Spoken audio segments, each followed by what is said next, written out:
Top, tu roules sur le boulevard BD, cet album est fait pour toi. Minuit passé. Il y a ceux qui dorment, il y a ceux qui rêvent. Il y a ceux qui trouvent la nuit aussi claire que le jour. Et d'autres pour qui le jour est aussi sombre que la nuit. Papa, tu fais partie desquels? Minuit sonne. Les tic-tac réveillent Guerlain qui s'est endormi sur le sofa avec son fils Nice dans les bras. Il se lève délicatement pour aller le déposer dans son lit. Alors que le petit garçon replonge dans les bras de Morphée avec juste la force d'avoir pu souhaiter une bonne nuit à son père, ce dernier s'apprête à vivre une nouvelle nuit d'insomnie. Guerlain vient de revenir dans le manoir de son enfance, celui qui lui ont laissé en héritage de leurs parents ses 3 grandes sœurs. Il y séjourne avec son fils de 7 ans. Daphné, l'épouse et mère, est en déplacement pour son travail d'artiste. Guerlain aménage les lieux et veille à l'éducation de Nice. En ouvrant une armoire, 3 corneilles s'échappent. Comment sont-elles arrivées là? Elles ne quitteront pas la maison, mais ne se laisseront pas attraper pour autant, déposant çà et là des pétales de fleurs. Comment ont-elles pu en récupérer puisque les fenêtres étaient closes? Et quelle est cette ombre courant dans le jardin que Guerlain prend pour Nice alors que celui-ci est dedans? Le mystère va s'épaissir lorsque, au moment de la lecture du soir, d'étranges bruits vont se faire entendre. Un esprit?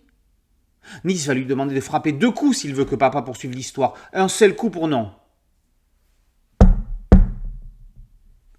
Ça tombe bien, mais ça fait un petit peu peur.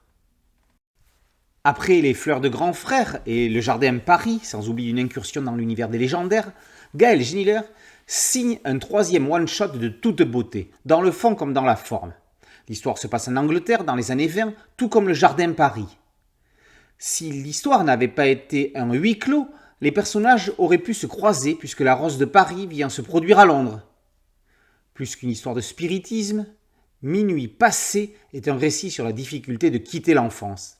Peut-on retrouver dans les lieux du souvenir les états d'âme de jadis? Dans l'histoire, Nice est beaucoup plus adulte que son père. Il s'avère être un fin analyste. Il arrive que certains fantômes ne sachent même pas qu'ils sont morts.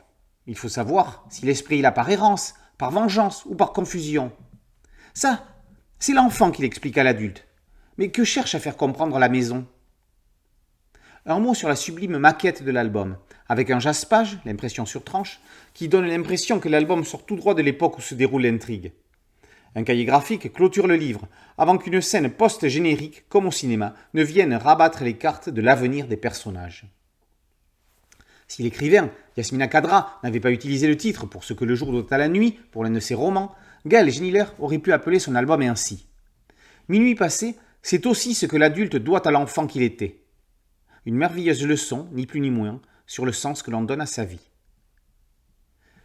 Minuit passé par Gaël Giniler est paru aux éditions Delcourt. Boulevard BDCM, podcast audio et un site dédié et une chaîne YouTube. Merci de liker, de partager et de vous abonner. A très bientôt sur Boulevard BD. Ciao.